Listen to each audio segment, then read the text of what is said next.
Salut, j'espère que vous allez bien. Je vais hyper bien. Aujourd'hui, on va essayer de... Oh, down. Briefing. Ah oui, briefing. En attendant, abonne-toi là.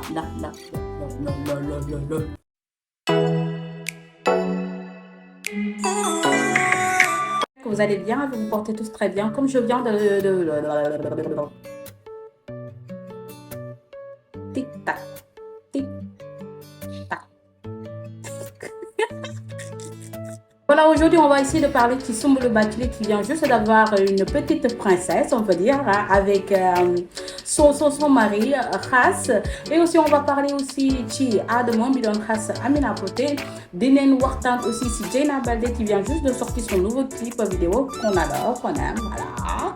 On va parler aussi, on va parler aussi si Sadio Mané mi nga xamanteni on l'a pas accueilli sur son club, donc ba mu démé à cause de ça là. Pourquoi les faits? Donc voilà, ça va être notre thème d'aujourd'hui avec Inch'Allah. En attendant, abonne-toi. Voilà, comme ni ma leen ko waxee tey dañuy waxtaan ci Soumboulou Bathily bi nga xamanteni am na doom. Nee naa la premier njëkk bi di Bijou Ndiaye, donc Bijou Ndiaye la naroon a tuddee doom bi mais yàlla def nag dafa tombeek bésu Mame Diarra Bousso. Nee naa la Khass tuddee ko Mame Diarra Bousso doomam et que Bijou Ndiaye kontaan na ci loolu ñëpp am ci mbégte. Dafa mel ni gars yu bëri aussi rus neen parce que dañ doon wax naan Soumboulou Bathily ak Khass seen sëy du dem. Donc moi je vous dis, donc man dama naan sëy boo xamante ni xamoo fan mooy fin moom na ku nekk tëj sa gémmiñ te bàyyi leen te ñaanal leen seen sëy jëm ca kanam. Donc c'est le plus important. Lu yàlla sàkk amale na ci jàmm mënu ci dara.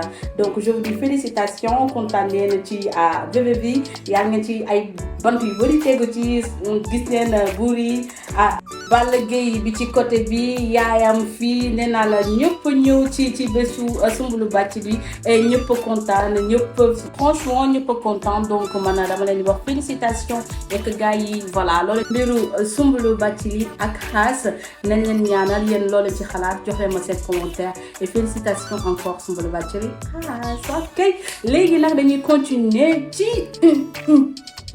voilà là dañuy dem ci Adamo mi doon dem di Khass. Nee naa la Amina Poté lan mooy problème bi. Adamo si jëm boppam nee na que voilà Amina Poté dafa doon nekk di gaaruwaale Viviane ndax voilà Viviane da doon def benn promotion pour doomam et moi je me dis que c'est une chose boo xamante ni lu war la parce que sa doom na nga ko war a di jàppale. xaw ma nag lan mooy fii lu tax ñu jotee lu tax Adamo di saaga Amina Poté. Donc voilà chose yoo xamante ni war nañ xoolaat lan la ndax dama ni dëkk jàmm leen nekk dañoo war a nekk si jàmm ak salaam ay gaariwaale kii def na lii kii waxu li benn insta indi benn jaxase. Donc Adamo bien vrai que day wax katu dëgg la mais voilà neen xool na leen mën a gën a rafetaloo comme ça gars yi. Dieyna Baldé qui vient juste de sortir son nouveau clip vidéo qu'on adore, qu'on aime trop. Nee naa la xale bi su jógee si lii dal ci lii bés bu génnee clip bés bu génnee waaye amani na gars yëpp a koy conseil. On est fiers d'elle, on est fiers de la petite Dieyna Baldé di ko yokk juste ci li mu nekk di ko wax ni voilà milieu boo xamante ni la dafa xaw a compliqué tuuti dafa xaw a métti tuuti ndax amani na milieu star moom su la nit ñi xamee day mel ni que da ngay dem guerre. Donc dañuy juste yokk conseil jàppal bu baax bul musa bàyyi. Et là on va parler aussi ci Sadio Mané. Donc comme je viens de vous le dire tout à l'heure, Sadio Mané bi nga xamante ne dafa dellu ci club il y a des gens qui disent que voilà Sadio Mané dafa war a génn club bi mu nekk parce que amani na su fa nekkee sala la ñuy teg ci kaw parce que ba ñu demee jugee ci champion d'Afrique dafa dellu ci club am et que teeruwuñu ko. Il y a des gens yoo xamante ni ñu ngi naan Sadio Mané si jëm boppam moo ni buñ ko kenn teeru. Donc du coup xamuñu lan moo tax exactement Sadio Mané kenn teeruwu ko ba léegi fële ne ci club am. Donc moi je me dis que même ñu teeru ko ñàkk ko teeru dëkkam bi mu nekk gars yi teeru leen ndax xam nañ kan mooy Sadio Mané, xam nañ kan mooy suñu joueur. Nga leen teg Salah ci kaw, on s'en fout de Salah, on s'en vraiment fout de Salah. L'essentiel est que Sadio Mané c'est notre joueur, c'est un leader. Nee naa la Sadio Mané alani na lépp lu mu def ak lépp lu mu def ñun bëgg nee na parce que ñun ay gaynde leen yore ñun yoruñu ñoo xamante ne dañuy nekk di tricher de un nous ne sommes pas des tricheurs donc waa club waa Liverpool exactement dem on a regardé le match on a vu que voilà il a fait sortir Sadio Mané mais donc voilà nangu ba bañ neen bëgg Sadio ndax Sadio fi nekk ñun suñu joueurs sénégalais yi amani na suñu doon xoolaat ils sont les meilleurs joueurs. De un, ils sont les meilleurs joueurs de l'Afrique. Maman Ose Warko et voilà. Et que il y a des gens même qui vont le dire. Donc voilà. Sadio Mané, on est fiers de toi. Même si on devient d'aller soutenir.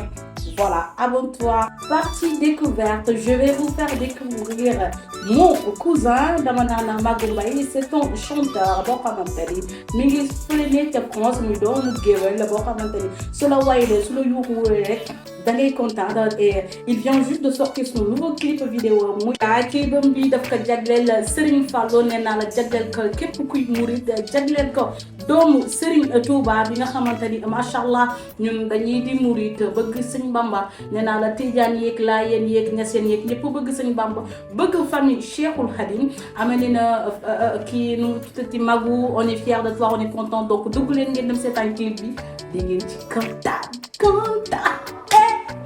Pour aujourd'hui, j'espère que vous avez aimé la vidéo. Képp koo xamante ni am nga ci sa xalaat am nga say commentaires donnez-moi vos commentaires ça va me faire vraiment plaisir parce que c'est avec daf may yokk daf may jariñ ci lu bëri parce que amane na ngeen jox ma conseil ça va me donc voilà abonnez-vous maximum de likes maximum de partage et je vous aime je vous adore comme j'ai l'habitude de le dire donc voilà love you love you love you donnez-moi vos commentaires et aussi maa ngi préparé beneen story time mais avec vos questions ci laay mën a def vidéo bi donc donnez-moi vos commentaires wax leen ma seen question yi ngeen bëgg wax leen ma lan ngeen bëgg ma def ko lan ngeen bëgg ma yokk lan ngeen bëgg ma wàññi et je vais le faire avec grand plaisir parce que ma ko dund yéen voilà maximum de like abonne-toi et